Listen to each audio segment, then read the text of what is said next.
Hey everyone, Scott Holmes here at MarineMax Greenville. Today I'm sitting in front of a 2025 NXT22. This boat has the flint gray hull bottom, the matching flint gray tandem axle trailer with swing away tongue.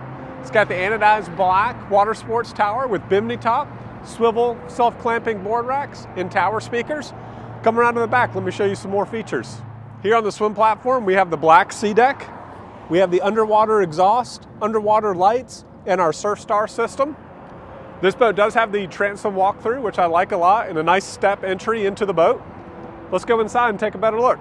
All right, thanks for coming aboard with me. This boat does have the Icon package in it, which gets you the whole black interior with the sea decking.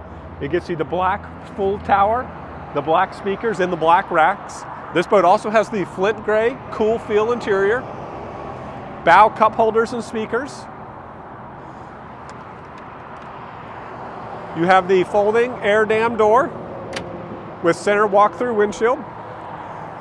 Coming around into the cockpit, you got a full wraparound seating, all of the cool fill material.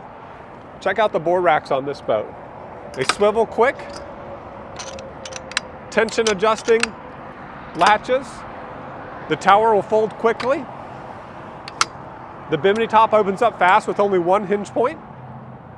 Coming over to the dash, this boat has the 7-inch screen, which controls all of your surf system and gauges, wireless phone charger, push button start, electronic battery switch, has the upgraded premium stereo, and also has the pull out cockpit heaters to help keep you warm during those cooler days. Come by and see us for more. MarineMax Greenville, thank you.